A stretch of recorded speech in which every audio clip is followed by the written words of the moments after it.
오늘 우리가 함께 은혜 받을 하나님의 말씀은 민수기 6장 22절부터 27절까지의 말씀이 되겠습니다.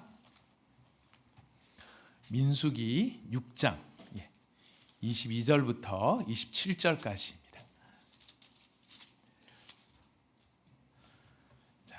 민수기 6장 22절부터 27절 다 찾으셨으면 저와 여러분이 한 절씩 본문 말씀을 나누어서 읽도록 하겠습니다.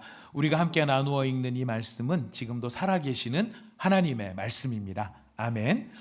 여호와께서 모세에게 말씀하여 이르시되 아론과 그의 아들들에게 말하여 이르기를 너희는 이스라엘 자손을 위하여 이렇게 축복하여 이르되 여호와는 내게 복을 주시고 너를 지키시기를 원하며 여호와는 그의 얼굴을 내게 비추사 은혜 베푸시기를 원하며 여호와는 그 얼굴을 내게로 향하여 드사 평강 주시기를 원하노라 할지니라 하라. 그들은 이같이 내 이름으로 이스라엘 자손에게 축복할지니 내가 그들에게 복을 주리라. 아멘. 여러분 어디서 많이 보던 여러 멘트들이 들어있는 것 같지 않습니까? 우리가 방금 전에도 인사했던 서로를 축복했던 그 축복의 오리지널 버전이 지금 오늘 우리가 읽은 본문 말씀입니다. 여러분 오리지널로 읽으니까 훨씬 이렇게 마음이 더 와닿고 감동적이시죠. 여호와는 내게 복을 주시고 너를 지키시기를 원하며. 우리가 왜 다 오리지널로 안 하는 걸까요? 너무 길고 기억을 못해서 그렇습니다. 그래서 우리가 핵심 동사만 세 가지 이건 잊어버리지 말자. 지키시고 은혜 베푸시고 평강 주시기를 원합니다. 혹시나 여러분 다 기억하실 수 있다 그러면 더 좋습니다. 이렇게 여호와께서 우리에게 이와 같은 복을 주시기를 서로에게 복을 빌고 서로를 축복하기를 원합니다. 여러분 오늘 본문 말씀을 쭉 읽어보면 이 하나님께서 이제 민수기의 이제 출발 이 광야에서 가나안 땅으로 가는 것 이것이 원래 여정입니다. 시내산 앞에서 머무르면서 이제 하나님의 율법을 받고 언약을 체결하고 어떻게 살아야 되고 이 성막제도는 어떻고 제사장은 어떻고 다 받았습니다. 다 받았으니까 이제 어디로 가기만 하면 되는 거냐면 가나안 땅으로 들어가기만 하면 되는 겁니다. 원래는 그게 원래 코스입니다. 딴 길로 새는 법이 없었습니다. 원래는 가나안 땅으로만 그냥 들어가면 되는 것인데 우리가 알다시피 민수기를 보면은 원래 그렇게 다이렉트로 들어갔어야 될 사람들이 그만 40년이나 광야를 떠돌게 되는 그런 상황을 맞이하게 되는 그런 것을 보게 됩니다. 근데 여러분 이게 민수기를 읽으시다가 보면 여러분들은 한 주간 민수기로 참 은혜를 많이 받으셨죠. 여기서 흥 이거 누구실까요? 네, 절묘하게 들리셨습니다. 적절한 타이밍에 아주 적절한 반응이셨다고 생각합니다. 민수기가 사실 좀 여러 면에서 좀 어려운 점이 있는 건 뭐냐면은 숫자가 앞뒤로 참 잘 이름도 모르는 지파들의 숫자가 많이 나온다는 것. 그리고 또 뭔가 이렇게 성막을 짜고 진영을 짜고 뭐를 하는데 이게 뭐 그림도 그려지지 않고 뭐 복잡한 이야기만 많이 있는 것 같아요. 그래서 여러분 들어오실 때 교환을 받으셨으리라고 생각을 하는데요. 교환 제일 마지막 장을 열어주시면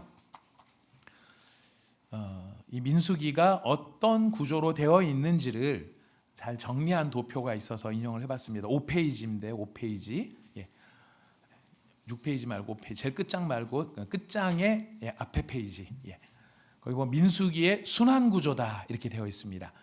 그 민수기가 그냥 막 이렇게 되는 대로 이야기가 막 나온 것이 아니고 이야기 나오다 율법 나오다 이야기 나오다 율법 나오다 막 이게 막 중구난방으로 되어 있는 게 아니고 사실은 굉장히 치밀한 이 구조를 가지고 있고 목적을 가지고 있습니다. 그래서 보면 우리가 섹션 1 그래가지고 로마 숫자로 1이라고 표기되어 있는데 그 화살표를 따라 내려가시면은 2, 3, 4, 5 이렇게 로마 숫자로 표기가 되어 있죠. 이게 다 하나의 섹션을 이루고 있는 것입니다. 그래서 첫 번째 섹션의 이야기는 뭐냐면은 하나님의 질서, 하나님은 질서의 하나님이시죠. 하나님의 질서와 하나님의 말씀이 틀을 가지고 내려가는데 이제 5장 6장에서는 율법이 나오고요. 그 다음에 섹션 3에서는 내러티브 이야기가 나오고 그 다음에 율법, 내러티브 이렇게 한 번씩 교차해서 등장을 하고 있습니다. 그런데 주제를 보면은 하나님의 질서, 그 다음에 믿음을 유지하기 위한 율법, 그리고 실제적으로 제물을 어떻게 바쳤는가, 절기들을 어떻게 드렸는가, 그런데 거기에서 어떤 반역이 일어났는가, 그 반역에 대해서 어떻게 제물을 드리고 반역을 정화하는 일이 이루어졌는가, 그리고 다시 반역이 일어났는가, 이거를 보여주게 됩니다. 그래서 첫 출발은 하나님의 질서로부터 출발을 하고 믿음을 유지하는 것으로 출발하지만 이스라엘의 상황은 반역에 또 다른 반역을 거듭하면서 완전히 밑바닥, 이게 이제 섹션 7의 16장, 17장의 절정을 이루고 있는데요. 세 차례의 반역이 드러납니다. 그리고 그 세 차례의 반역에 대하여 하나님의 여러 가지 기적들이 있었지만은 아론의 지팡이에 새로운 싹이 나게 하시는 하나님의 이적을 전환점으로 해서 다시 위로 올라가는 것입니다. 그러니까 밑으로 하나님의 질서로 출발해서 무질서로 내려왔다가 다시 최종적으로 36장에 가면 하나님의 질서가 회복되는 바로 그런 이야기의 구조를 가지고 있는 것이 민수기의 구조입니다. 여러분 다 읽으셨는데 여러분이 이런 책을 읽으셨나 싶지 않으십니까? 네, 바로 이런 책을 읽으셨습니다. 우리는 숫자나 상황들 때문에 전체적인 얼개를 다 사실 보기가 쉽지는 않습니다. 저도 설교를 준비하면서 여러 자료를 찾고 하다가 이 도표를 보면서 제가 무릎을 쳤어요. 그리고 이런 눈을 가진 사람은 또 따로 있구나. 너무 또 감사했습니다. 이렇게 이런 구조들을 잘 찾아내서 민수기가 이렇게 목적을 가지고 하나님께서 진술을 하게 하시고 또 이런 은혜로 회복하게 하시는 그런 영광스러운 책이구나 하는 것을 볼 수 있었습니다. 이 더글러스라고 하는 여성 신학자가 정리를 한 내용이고요. 이거를 이제 송병헌 목사님께서 주석 가운데 인용을 하신 그런 구조입니다. 여러분 이런 구조를 보니까 왠지 민수기를 다시 한번 읽고 싶다 이런 마음이 막 마음에서 솟구치시죠. 오늘 오후에 돌아가셔서 여러분들 복습하는 마음으로 민수기를 크게 한번 다시 이렇게 찾아보시면서 읽어보시면 유익함이 있으리라고 생각합니다. 이놈의 교회는 오면 맨날 숙제 내주고 맨날 부담 주고 오늘 좀 쉬려고 그랬더니 성경 또 읽으라 그러고 복인 줄 아십시오. 감사합니다. 그리고 한 페이지를 넘기시면 이제 이스라엘 각 지파의 진영 배치가 나와 있습니다. 그리고 이스라엘 각 지파가 어떻게 행군했는가 하는 행군 순서가 나와 있습니다. 여러분 도표를 보면은 뭔가 이렇게 글자들이 막 나열이 돼서 좀 복잡하게 보일 수도 있지만 핵심은 성막입니다. 이스라엘이 진영을 짜서 머무를 때는 어떻게 머물러야 되느냐, 성막을 중심으로 해서 그 주변을 둘러싸는 무라리, 게르손, 고핫, 모세, 아론 제사장들은 레위 지파들입니다. 그래서 성막을 레위 지파가 감싸고 있는 것이고 그 레위 지파의 주변에 이스라엘의 12지파가 동서남북으로 3지파씩 나뉘어져 있습니다. 그래서 동쪽에는 이사갈, 유다, 스불론, 남쪽에는 갓, 르우벤, 시므온, 서쪽에는 베냐민, 에브라임, 므낫세, 북쪽에는 아셀, 단, 납달리, 이렇게 진을 짜게 되어 있습니다. 이렇게 진을 짰다가 행군을 하라 그러면서 구름 기둥이 떠오르게 되면 어느 지파로부터 출발을 하느냐면은 동쪽에 있었던 이사갈, 유다, 스불론 지파가 제일 앞장을 섭니다. 그리고 그 뒤를 따라 갓, 르우벤, 시므온 남쪽에 있던 지파가 따라가죠. 위에 화살표가 바로 그 행군을 위한 순서, 나가는 순서를 화살표로 기록을 해놓은 것입니다. 그래서 이제 남쪽 지파까지 빠져나가면 그 다음에 성막과 레위 지파가 따라가게 되는 것이고요. 그 다음에 뒤를 이어서 나머지 베냐민, 에브라임, 므낫세, 제일 마지막에 아셀, 단, 납달리 이런 지파들이 차례대로 출발을 하게 되어 있었던 것입니다. 민수기가 어려웠던 것은 도표로 봐도 사실 다 기억을 하기는 어렵지만 그래도 뭔가 순서는 보이지 않으십니까? 그렇죠. 이 딱 눈으로 보면은 도표로 보면 한 순서로 보이는데 이거를 다 말로 표현하고 있습니다. 그래서 민수기를 읽다가 보면은 이게 좀 확 들어오지 않는 그런 부분이 있는 것이죠. 하지만 도표로 딱 정리를 해놓으니까 진영을 짤 때는 성막을 중심으로 이와 같이, 행군을 할 때는 성막을 중심으로 지파들이 어떻게 행군을 해야 되는가, 이거를 우리에게 보여줍니다. 이 진영 배치나 행군 순서를 보면서 알 수 있는 건 하나님은 질서의 하나님이시다라고 하는 것을 발견을 하게 됩니다. 우리는 은혜라는 말 속에 우리의 무질서함이나 우리가 선한 의도만 가지고 있으면 어떻게 해도 다 괜찮다라고 하는 의식들이 있는지 몰라요.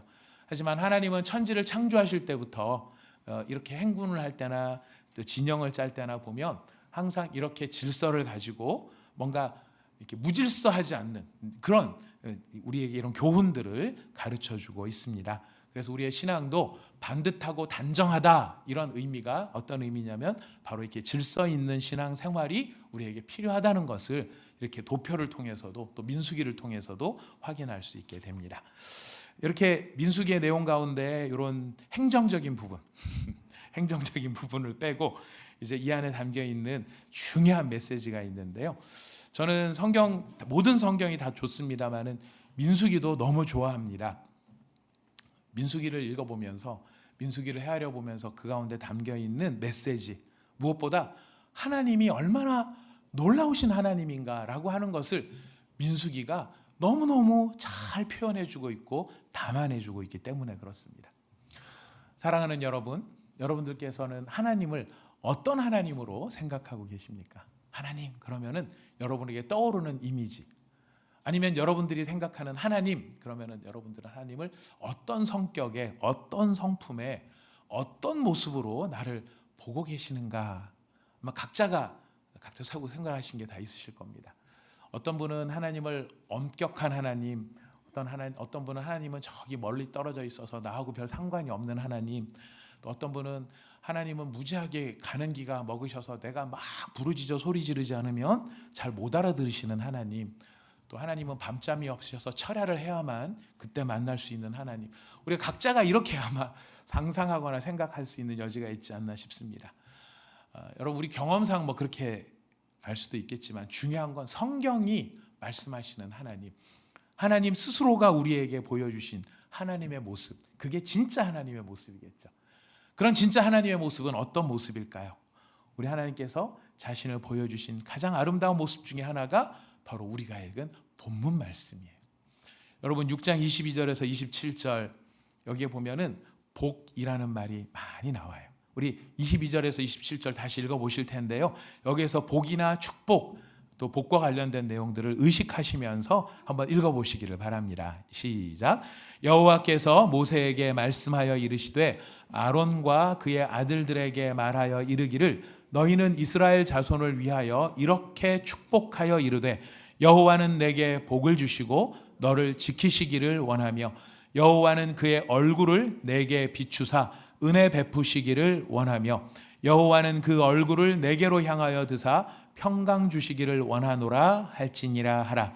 그들은 이같이 내 이름으로 이스라엘에게 축복할지니 내가 그들에게 복을 주리라. 아멘. 우리가 본문에서 한 가지 모처럼 이렇게 본문을 만났으니까 점검을 하고 지나갈 것이 있는데요. 그거는 축복이라는 말과 복, 이 말이 우리는 다 교차해서 막 쓰고 있는데 사실은 조금 의미가 다릅니다. 하나님은 축복하는 하나님이 아니고 복을 주시는 하나님이세요.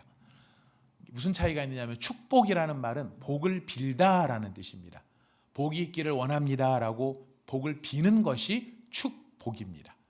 근데 이것이 이제 우리나라에서는 기독교 관용구처럼 하나님이 주시는 어떤 스페셜한 복, 막강한 복, 이런 것을 하나님의 축복이라고 이야기를 합니다만은 원래 축복이라는 말은 복을 빌다 고요. 하나님은 축복하시는 하나님이 아니고 복을 주시는 하나님이세요.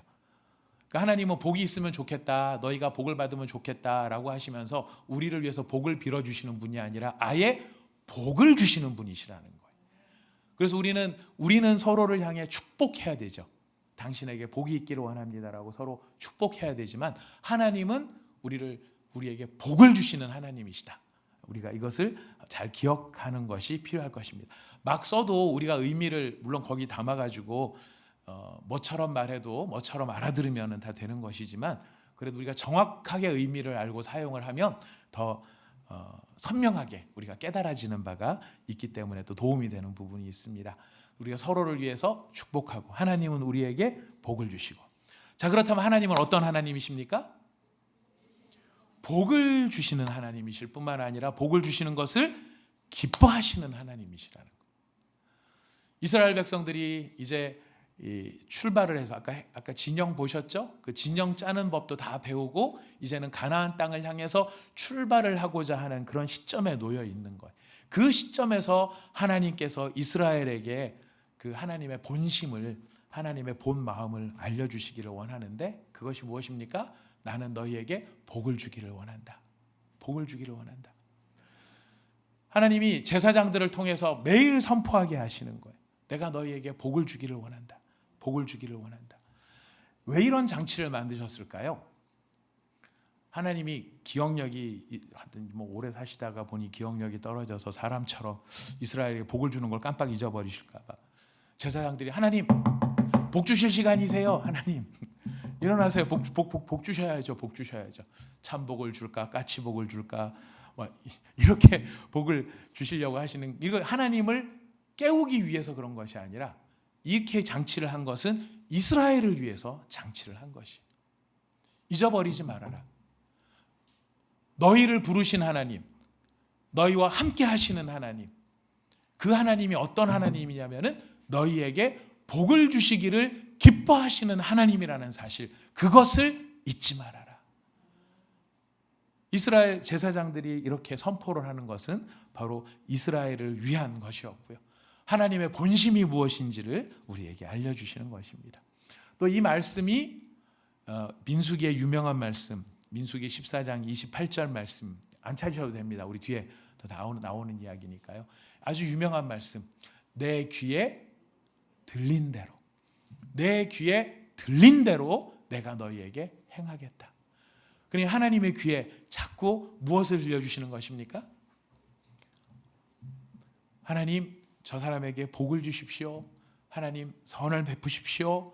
바로 이것을 하나님의 귀에 계속 들려드리게 하는, 이런 선포가 왜 중요하냐면요, 하나님의 본 성경 전체를 통해 나타나는 하나님의 본질, 하나님의 본성, 이 성경이 길지만은요 단어 하나로 축약을 하면 사랑이에요.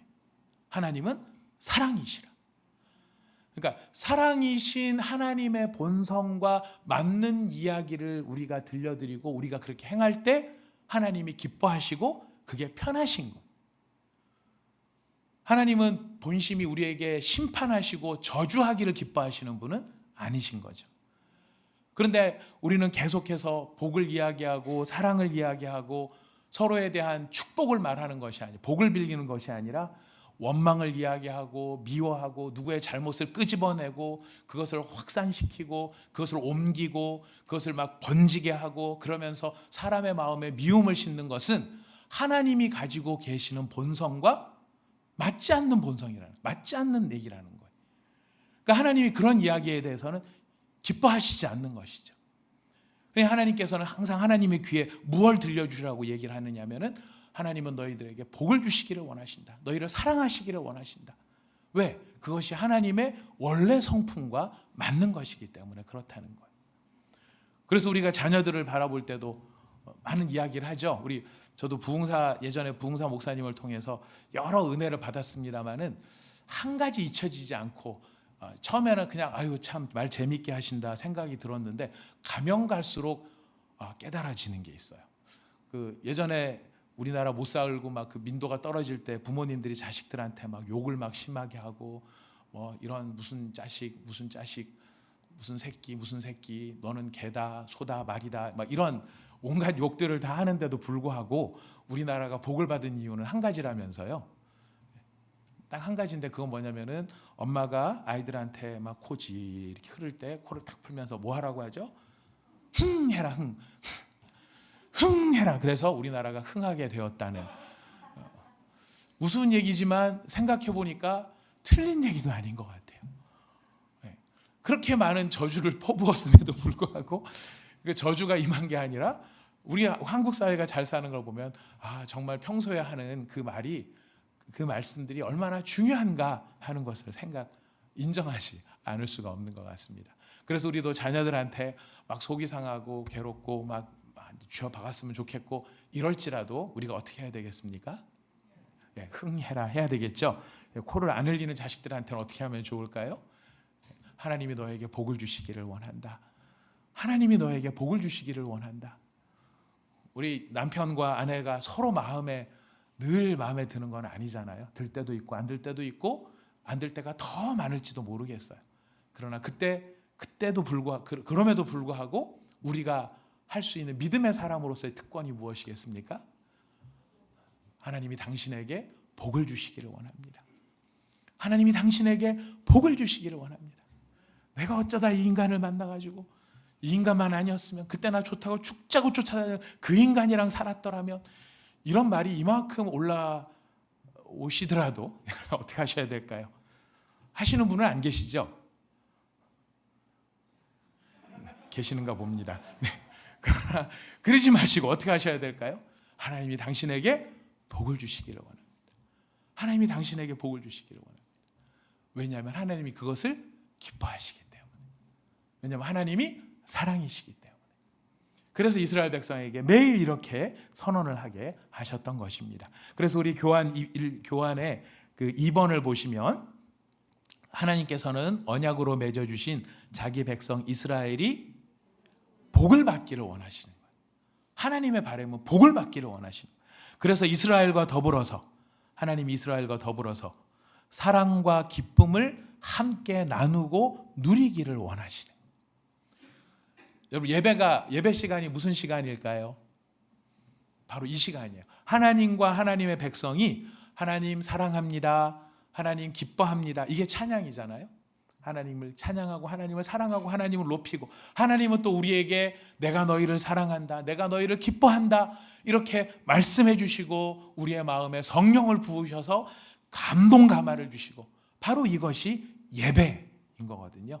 하나님과 사귐이 있는 것, 바로 이렇게 이스라엘이 복을 받기를 원하시고 사랑과 기쁨을 함께 누리기를 원하시는 것. 이렇게 해서 축복으로 시작을 했는데, 여러분 민수기를 쭉 읽으시면서 보셨죠? 이스라엘이 그 복을 받아 누릴 만한 족속인가 아닌가? 전혀 그 복을 받을 만한 족속이 아니었음을 민수기는 보여주고 있습니다. 그래서 민수기에 등장하는 이스라엘의 실패와 죄악을 모아놨어요. 자, 우리 같이 볼까요? 11장에 보니까 다베라라고 하는 지역에서 백성들이 실패를 합니다. 원망과 욕심으로 부르짖습니다. 누가 우리에게 무엇을 주어 먹게 하랴? 고기를 주어서. 정말 잘 읽으셨습니다. 고기를 주어 먹게 하랴. 여러분, 하나님, 저희가 고기가 필요합니다. 저희 고기를 주실 수 있을까요? 하나님, 고기를 원합니다. 이렇게 말씀드리는 거 하고, 누가 우리에게 고기를 주어 먹게 하랴, 이렇게 얘기하는 거 하고, 의미는 비슷한데 결국은 고기 달라는 내용이잖아요. 고기 달라는 내용이지만 뉘앙스는 완전히 다른 거예요. 지금 이스라엘 백성들은 원망으로 하나님 앞에 이야기를 하는 겁니다. 자, 이런 이스라엘의 상황에 대해 모세는 자기가 고기를 주고 싶었나 봐요. 근데 자기가 고기를 줄 수 없으니까 하나님 앞에 하소연을 합니다. 차라리 저를 데려가시옵소서. 하나님이 그런 모세 이야기를 들으면서 내일 내가 너희 한 달 내내 고기를 먹게 해주겠다. 그랬더니 모세가 이렇게 반응을 했습니다. 양떼와 소떼를 잡은들 조카오며 바다의 모든 고기를 모은들 조카오리까? 모세도 실패를 한 거죠. 모세의 불신앙이었어요. 하나님이 응답하십니다. 유명한 말씀입니다. 여호와의 손이 짧으냐? 한 달 내내 고기 주겠다 그랬는데 모세는 바다의 고기를 모은다 하는데 어떻게 이 백성을 다 먹이겠습니까? 하나님이 여호와의 손이 짧으냐? 여호와의 손이 짧으냐? 자, 그 다음에 12장으로 가니까 아론과 미리암도 실패합니다. 그들의 실패는 오만함에 있었습니다. 권력 욕에 있었습니다. 모세와만 말씀하셨느냐? 우리와도 말씀하지 않았냐? 모세 잘난 척하지 말아라, 이 얘기죠. 하나님이 응답하십니다. 너희가 어찌하여 내 종 모세 비방하기를 두려워하지 아니하느냐? 모세가 탁월해서가 아닙니다. 모세를 세운 분이 누구이시기 때문에? 하나님이시기 때문에. 하나님이 세우셨는데 하나님이 세운 종을 비방한다는 것은 하나님을 멸시하는 행위로 하나님께서는 이해하신 것입니다. 그 결과 미리암이 나병에 걸리게 되죠. 13장에는 가데스 바네아에서의 이스라엘의 실패가 나타납니다. 결정적인 사건인데 우리가 뒤에서 조금 더 생각을 해보기로 하고, 가나안 주민들에 대한 두려움, 자신들이 정복할 수 없다는 좌절감 때문에 정탐한 땅을 악평합니다. 그 땅은 사람을 삼키는 땅이다. 그러면서 자신들을 인도해 내신 하나님을 원망하며 차라리 어디로 돌아가자고요? 애굽으로 돌아가자 그래요. 그냥 우리를 애굽에 살게 내버려 두지 왜 가만히 있는 우리를 끄집어내서 여기서 이 고생을 시키고 이 생고생을 시키고 우리를 죽게 만듭니까? 그들의 통곡을 듣습니다. 두 사람 빼고 다 통곡합니다. 모세도 통곡 안 했겠네요. 세 사람인가? 하여튼 그 정도 극소수의 인원을 제외하고 전부 통곡을 하며 우린 다 죽었다. 그러니 이때 유명한 말씀 14장 28절이죠. 너희 말이 내 귀에 들린 대로. 못 들어간다고 하는 사람은 아무도 못 들어간다. 왜? 니들이 못 들어간다고 했으니까. 들어간다고 한 사람 들어간다. 왜? 너희들이 들어간다라고 했으니까. 내 귀에 들려준 그대로 너희들이 말한 그대로 내가 행하겠다. 그리고 14장으로 넘어갑니다. 하나님의 심판에 대해서 반항을 합니다. 이렇게 하나님이 말씀하시니까 이스라엘이 불현듯이 막 잘못했습니다. 아무도 못 들어간다 그러고 너희가 정탐 40일 했지 하루에 1년씩 40년 동안 광야를 헤매고 못 들어간다는 사람 다 죽을 때까지 아무도 못 들어간다. 그랬더니 이스라엘이 이제 우리가 올라가겠습니다. 가로늦게 올라가겠다고 막 그러는 거예요. 하나님이 안 된다. 지금 올라가도 아무짝에 소용없다. 아닙니다. 우리가 가겠습니다. 기어이 말 안 듣고 올라가더니 아말렉과 가나안인들에게 대패를 하고 쫓겨 내려옵니다. 16장에 갔더니 고라와 다단과 아비람이 반역을 합니다. 레위 자손이었던 고라, 그리고 다단과 아비람 이런 사람들이 반역을 일으켜요. 이 사람들의 반역은 아론과 미리암이랑 비슷합니다. 이 사람들도 오만한 거예요. 교만한 거예요. 우리도 모세처럼 할 수 있다. 왜 모세만 맨날 잘난 듯이 그러냐? 얼마나 이것이 하나님의 진노를 샀든지 하나님은 어떻게 응답하시냐면 모세의 말을 따라 땅이 그들을 삼켜버립니다. 그리고 하나님이 세운 사람의 권위를 아론의 지팡이에 싹이 나게 하심으로 이 사실을 보여줍니다. 20장으로 넘어가면 유명한 무리바 사건이 등장을 하죠. 모세와 아론의 실패가 등장을 합니다. 물이 없어 고통을 당할 때 이스라엘이 원망을 합니다. 하나님이 반석에서 물을 내라, 명령해라 이렇게 이야기했는데 모세가 반석을 2번을 막 칩니다. 두들기면 내가 너희를 위하여 물을 내랴 이러면서 치는데 그 상황, 그것에 대해 하나님이 심각하게 반응을 하시죠. 자, 여기서 하나님이 뭐라고 반응을 하시냐면 너희가 나를, 여러분 19장까지 열심히 읽으셨군요. 20장. 너희가 나를 믿지 아니하고, 모세의 행동을 믿음 없는 행동이라고 평가하시는 거예요. 너희가 나를 믿지 아니하고 이스라엘 자손의 목전에서 내 거룩함을 나타내지 아니한 고로 너희는 이 회중을 내가 그들에게 준 땅으로 인도하여 드리지 못하리라. 결국 그래서 모세와 아론이 가나안 땅에 들어가지 못하게 되는 것입니다.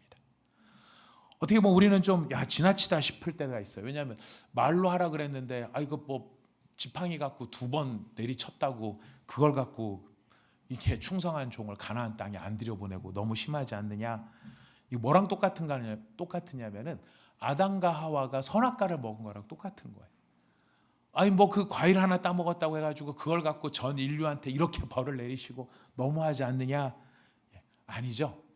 그들은 하나님의 평가예요. 이건 근본이 믿음이 없는 행동이고 내 거룩함을 드러내지 못한 행동이기 때문에 지금 이런 엄중한 징계를 받게 되는 것입니다. 그 다음에 21장으로 가니까 불뱀과 노뱀 사건이 일어납니다. 길이 힘들어서 백성이 하나님과 모세를 향해 원망합니다. 이 하찮은 음식이 싫다고 하나님을 향해 원망을 합니다. 그랬더니 하나님께서 응답하시죠. 불뱀을 보내십니다. 그래서 물게 하시고 죽게 하십니다. 그들이 잘못했다고 고백할 때 믿음으로 노뱀을 보내어서 살게 하십니다. 25장에 가니까 모압으로 말미암아 이스라엘이 타락을 합니다. 이제 가나안 땅 거의 다시 40년 거의 채워가는 그 시점에 모압 여인들하고 이스라엘 남자들하고 음행을 합니다. 그리고 모압 여인을 따라 우상을 섬깁니다. 시므온 지파의 지도자 시므리라고 하는 사람과 미디안 가문의 수령의 딸 고스비가 행음을 하는 그 장면 속에 제사장 비느하스가 그들을 창으로 찔러 죽입니다.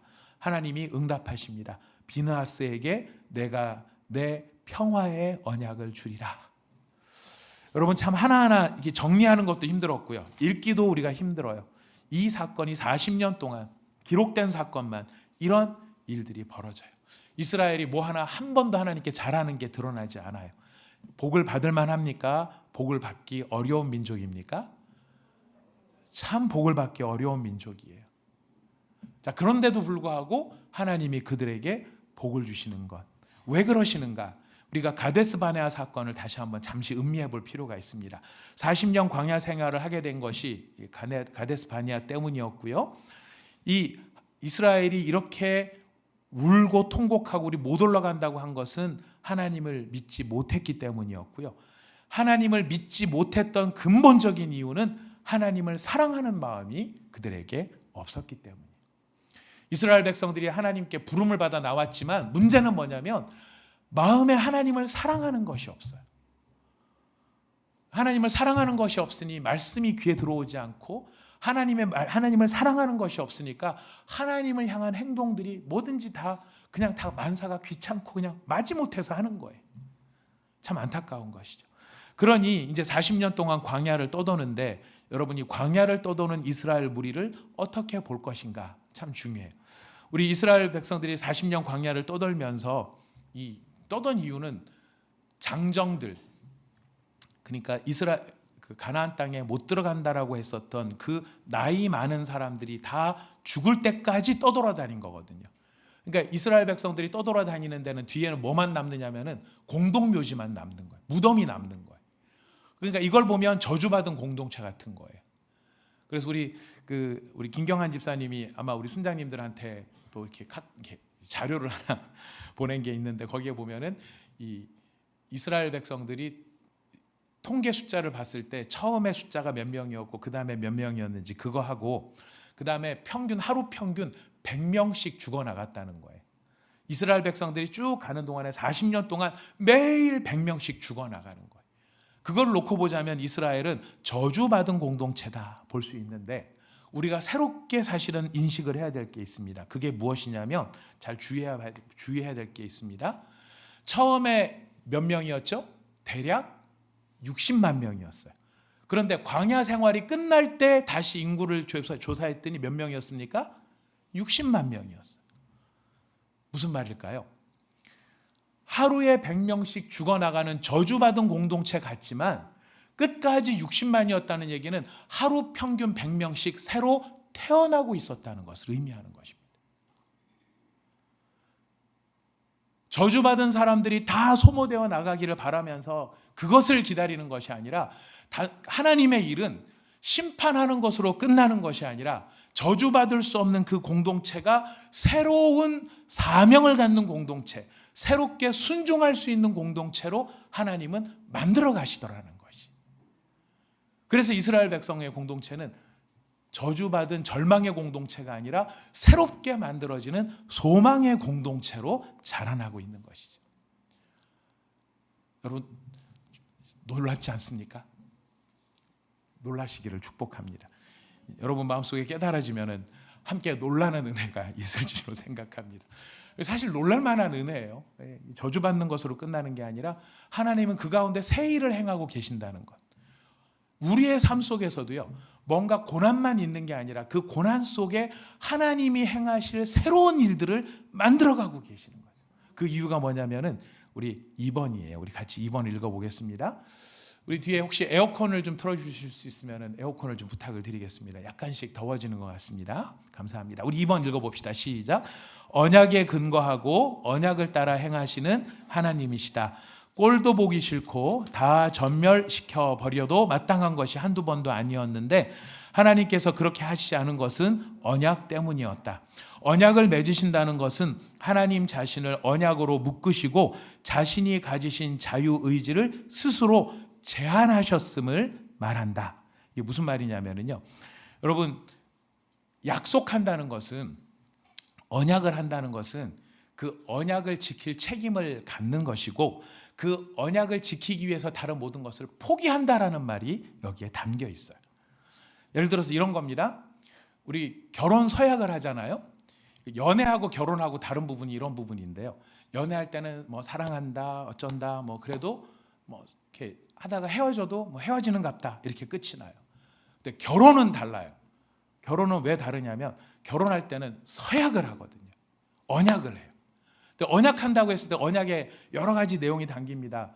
검은 머리 팥불이 될 때까지 우리가 그것만 기억하는데 그 수많은 파만 막 집에다 갖다 놓죠. 검은 머리 팥불이 파만 생각하는데 더 중요한 게 있어요. 검은 머리 팥불이 될 때까지 어떻게 하겠다는 겁니까? 검은 머리 팥불이 될 때까지 당신을 사랑하겠다는 거예요. 그게 핵심이에요. 근데 사랑하겠다라고 하는 그 말 속에는 뭐가 포함이 되느냐면은 당신 외에 다른 사람은 안 보겠다라는 의미가 담겨 있는 거예요. 두 사람이 서로 좋을 때는 그 말이 너무 행복한 말이에요. 서로 좋을 때는 하하하 호호 지지고 볶고 뭐 아유 이것도 이쁘고 저것도 이쁘고 집 꼭지도 이쁘고 뭐 발톱에 때도 이쁘네 뭐 이렇게 될 수 있는데 그럴 때는 사랑한다라는 말이 통하는데 감정이 식기 시작을 해요. 그러면서 이제 자기 배우자보다 더 근사한 사람들이 보일 수 있는 거예요. 저 여자도 이쁘고 이 여자도 이쁘고 그 여자도 이쁘고 저 남자도 괜찮고 이 남자도 괜찮고 저 남 다 괜찮네. 그런데 다 이뻐 보이고 다 괜찮지만 내가 이 사람만을 사랑하겠습니다라고 언약을 하고 서약을 했기 때문에 스스로가 그 언약 가운데 제한이 된다는 거예요. 저 사람도 보이고 저 사람도 좋아 보이지만 저 사람한테 가지 않는 것이죠. 언약은 이런 점에서 자기를 제한하는 거예요. 그래서 이런 구속이 사랑을 막 나누고 행복할 뭔가 감정이 뜨거울 때는 이 구속이 어떤 구속이냐? 아름다운 구속이에요. 그래서 일찍이 김종서 선지자께서 아름다운 구속이라는 노래를 통해 이 언약 관계를 예언하신 적이 있으셨습니다. 각박한 여러분 이래도 안 웃으시고 할 수 없습니다. 자, 아무튼 이렇게 됐는데 이게 어려울 때는요. 이 어려울 때는 약속이 나를 볼모로 잡는 것처럼 느낀다는 거예요. 근데 하나님께서는 어떻게 하셨냐면 이 언약을 이스라엘과 맺으심으로 이스라엘 저걸 확 뒤집어 엎고 저걸 다 죽여버리고 막 이랬으면 좋겠는데 그거를 멈추시는 거예요. 왜? 내가 사랑하기로 언약했기 때문에. 그래서 언약은 하나님을 스스로 제한하는 자기의 자유의지를 제한하는 그래서 자신을 계속 읽어보겠습니다. 이스라엘의 부족함 때문에 모든 것을 뒤집어 엎어버리지 않도록 하기 위해 자신을 언약 가운데 두신 거예요. 스스로를 구속하게 되는 그런 불편한 언약. 여러분 결혼 안 하고 연애만 하면 자유롭잖아요. 결혼을 하는 순간 구속이 되는 거예요. 좋을 땐 좋지만 나중에 불편해질 수도 있어요. 그 불편한 언약. 상대편이 잘할 때는 그나마 괜찮아요. 상대편이 그 약속을 지키지 못하고 충성되지 못하고 사랑하지 못하고 죄송한 말씀이지만 개차반처럼 행동을 하는데도 불구하고 그럼에도 불구하고 내가 그 사람을 놓지 못하는 이유는 한 가지예요. 언약 때문에. 그래서 언약이 나에게 족쇄가 쓸 수 있어요. 하나님도 그러실 수 있었어요. 그런데 하나님이 그 언약을 왜 맺으셨을까요? 이스라엘을 사랑하시기 때문에. 구원하시기로 작정하신 자들을 사랑하시기 때문에. 그래서 약속을 해주신 거죠. 우리 그 다음을 읽어봅시다. 시작. 약속의 당사자가 자격이 모자라거나 아예 자격이 없을지라도 끝까지 그들에 대한 책임과 의무를 다하시겠다는 하나님의 의지와 각오를 언약을 통해 알 수 있다. 이것이 성경이 말씀하시는 사랑의 본질이다. 깊은 감정만으로 사랑하는 것이 아니라 그런 감정이 더 이상 느껴지지 않는다 할지라도 관계에 따른 책임과 의무를 다함으로 뭐를 지켜나갑니까? 관계를 지켜나가고 그 사람을 붙들어 함께 서는 것이 참된 사랑이라는 것을 하나님의 신실하심을 통해 알게 되는 것이 사랑하시기 때문이에요. 자, 이거를 우리가 비유적으로 말씀을 드리자면 이런 겁니다. 이제 하나님의 구원을 비유적으로 말하면 집에 큰 빌딩에 불이 났어요. 불이 나서 저 입구 쪽으로 탈출을 해야 되는데 탈출해 나가기 위한 중간 과정에 막 불이 번져 오는 거예요. 그런데 여기 한 남자와 한 여자가 한 방에 있었어요. 불나서 나가야 되는데 여기까지는 아직 불이 안 들어온 거죠. 근데 남자가 이야기를 합니다. 내가 무슨 수가 있더라도 반드시 당신을 안전하게 저 건물 바깥으로 피신시켜 줄게. 내가 반드시 당신을 이 불 가운데서 꺼내줄게. 약속을 하고 그 여자를 끈으로 줄로 꽁꽁꽁 동여맨 거예요. 무슨 일이 있더라도 떨어지지 않게 바짝 묶어놓은 겁니다. 그리고 이제 문을 박차고 나가서 그 불길을 통과하는 겁니다. 그런데 그 여자가 뒤에서 막 매달려 있으면서 그러는 거예요. 막 불길을 통해 막 불 떨어지잖아요. 불똥 봐, 불똥 봐. 너무 무서워. 나 죽을 것 같아. 왜 나를 데리고 나왔어? 그냥 그 방에 두지. 그 방에 있었으면 안 죽었을 텐데. 나 이거 통과하다가 죽을 것 같아. 막 그러면서 막 뒤에서 남자 머리 끄댕이를 잡아 당기고 옆구리를 발로 차고 뒤에서 당기고 막 밟고 정강이를 걷어 찹니다. 그 와중에 또 저기 가는 다른 남자를 쳐다보면서 웃으면서 가고 막 정신이 없는 거예요. 그러면서 막 그 남자만 막 쥐어 흔드는 것입니다. 그런 여자를 메고 가는 그 남자 심정이 어떨까요? 나를 제발 내려줘.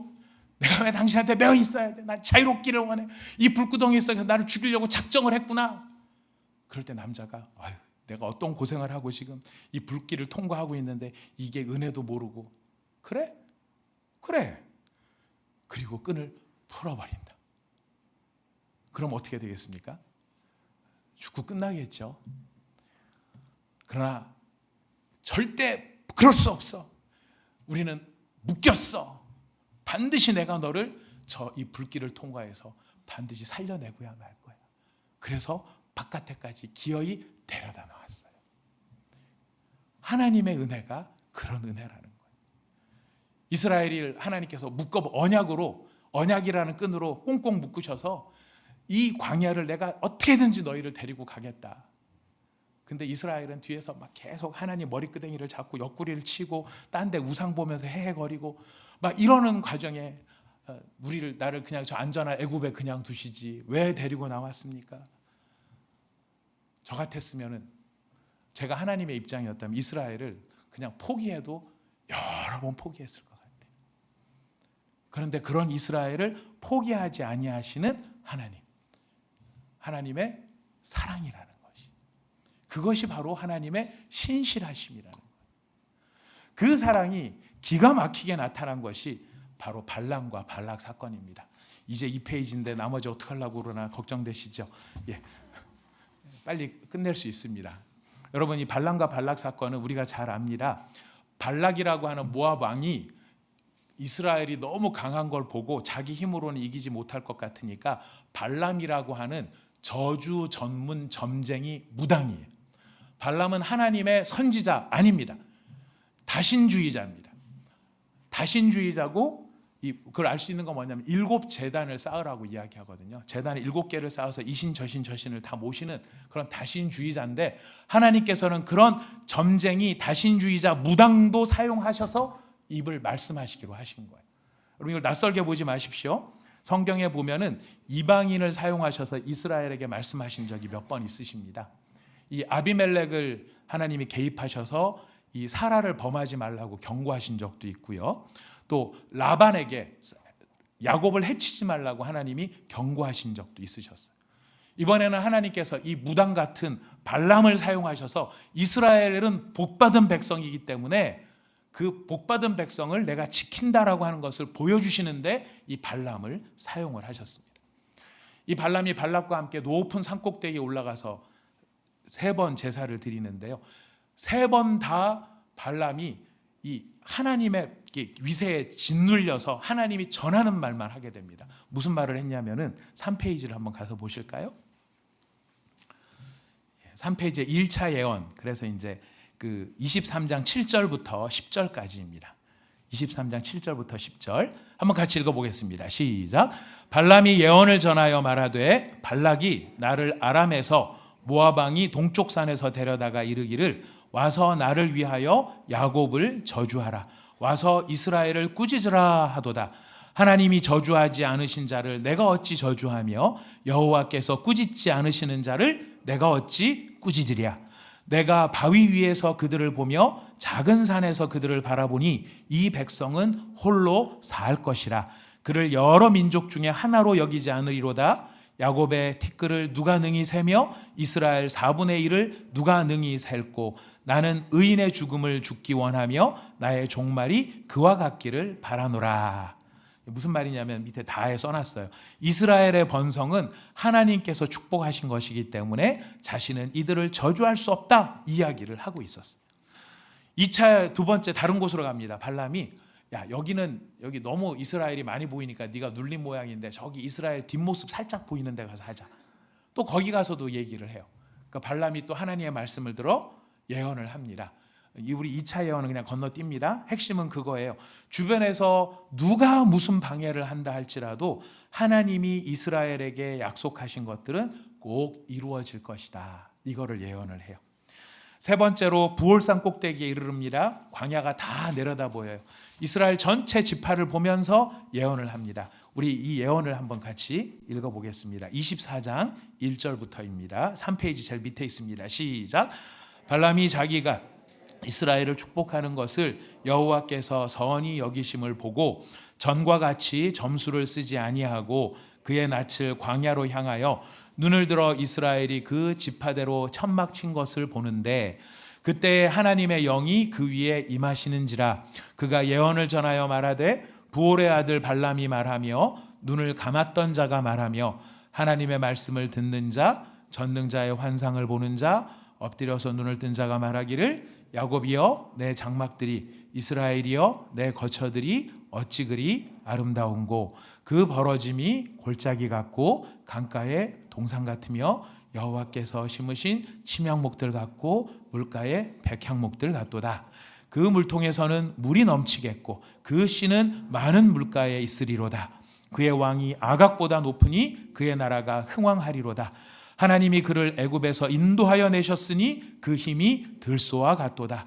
그의 적국을 삼키고 그들의 뼈를 꺾으며 화살로 쏘아 꿰뚫으리로다. 꿇어앉고 누움이 숫사자와 같고 암사자와 같으니 일으킬 자 누구이랴. 너를 축복하는 자마다 복을 받을 것이요 너를 저주하는 자마다 저주를 받을지로다. 발락이 발람에게 노하여 손뼉을 치며 말하되 내가 그대를 부른 것은 내 원수를 저주하라는 것이거늘 그대가 이같이 3번 그들을 축복하였도다. 여러분, 저주를 하라고 불렀는데 발람이 축복을 합니다. 이게 왜 놀라운 것이냐면요, 이스라엘이 어떤 상황이죠? 앞에 우리가 긴 이야기, 이스라엘이 죄짓고 실패하고 넘어지는 상황, 칭찬받을 게 하나도 없는 상황. 그런데 칭찬받을 게 하나도 없는 그들을 위해 하나님이 무당의 입을 빌어서라도, 저주하려고 부른 그 점쟁이의 입을 빌어서라도 그들을 축복하시더라. 출발할 때 축복하셨을 뿐만 아니라 그들이 잘못하고 모자라는 그 상황에도 그럼에도 축복하시더라는 거예요. 근데 진짜 놀라운 건 그 다음입니다. 진짜 놀라운 건 뭐냐면, 여러분, 이렇게 발락이 발람을 부르고 산꼭대기에 올라가 제사를 드리고 그들을 위해서 막 저주의 이런 주술 행위를 하려고 하는 이 모든 상황에 하나님이 개입하셔서 발람의 입을 틀어 막으시고 저주를 변해서 축복이 되게 하시는 강권적인 역사를 이루는 그 모든 일이 이스라엘이 알았을까요? 몰랐을까요? 이런 행위가, 이스라엘을 해롭게 하려고 하는 행위가 막 이루어지고 있고, 어딘가 은밀한 곳에서 칼을 갈고 비수를 등에 꼽으려고 하는 이런 상황이 막 벌어지고 있는데, 그것을 하나님이 딱 막으시고 비수를 꼽으려는 자에게 오히려 망치로 그의 머리를 그냥 확 짓눌러 버리시는 그런 상황이 벌어졌는데, 이스라엘이 그것을 알았을까요? 몰랐을까요? 놀라운 건 그것이에요. 이스라엘이 자기가 위기에 처했다고 해서 살려주세요 기도하고 이래서 하나님이 살려주신 게 아니라는 거예요. 이스라엘은 알지도 못하고 느끼지도 못하고 필요도 모르고 있었는데 누가 그들을 보호하십니까? 하나님이 그들을 보호하고 있었다. 전혀 보호받을 만한 자격이 아무것도 없었음에도 불구하고 하나님께서는 이스라엘이 모르는 가운데서도, 눈치도 채지 못하고 있는 가운데서 하나님은 3번씩이나 그의 저주를 받고 축복이 되게 하시는 그런 일을 행하고 계셨더라는 것이. 여러분, 우리 하나님, 이 하나님이 누구의 하나님이에요?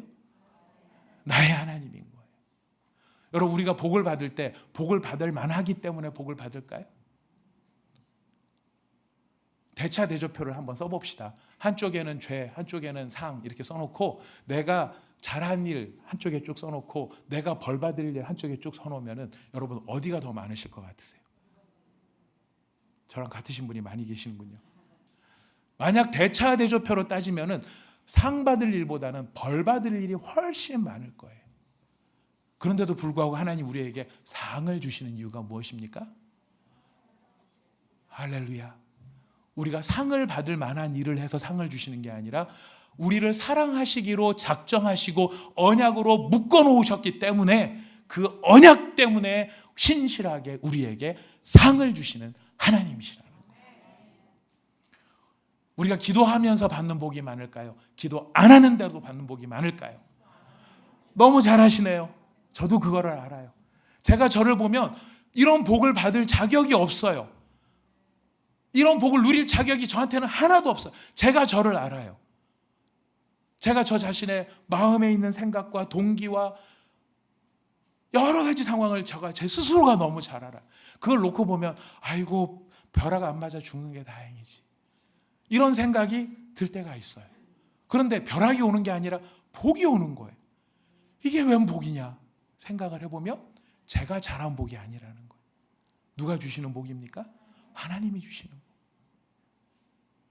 약속하셨기 때문에 나도 모르는 그 순간 나를 보호하고 계시고 내가 알지 못하는 그 순간 이미 나와 함께 하시고 은밀한 곳에서 나를 해하려고 하는 모든 음모들을 저주들을 뭘로 바꾸세요? 축복으로 바꾸시는 민수기의 주제예요. 우리를 향해 주시는 담대함이에요. 우리가 하나님을 믿을 때 하나님을 믿는 게 얼마나 신나는 일이냐. 여러분 하나님 믿는 거 신나는 일입니다. 아직 잘 모르시는 분들도 간혹 계시는 것 같은데 여러분 아시는 만큼 누리는 거예요. 예, 아시는 만큼 누리는 거예요. 우리는 롯데월드 자유이용권을 가진 사람이에요. 한 개 타면서 그거 전부를 알지 마세요. 하나님이 무진장하게 주신 거예요. 무진장하게 주신 거예요. 우리가 알지 못할 때. 근데 우리는 뭐만 가지고 막 댕댕거립니까? 보이지 않는 곳에서 이렇게 우리를 보호하고 계시는데도 고기가 없어요. 고기가 애굽에서 안 꺼내줬어야죠. 그냥 거기서 고기 먹고 살게 내버려 뒀어야죠. 이게 우리 수준인 거예요. 그러면 에이씨 고기 먹고 콜레스테롤 만땅 오르고 고혈압 나가지고 당뇨병 걸리고 에라이 고기 먹어라 이제 이렇게 해야 되는데 고기 주시고 화는 나시면 고기는 주시고 그러면서 한쪽 편에서는 누가 내 새끼를 건드려? 하나님 마음이거든.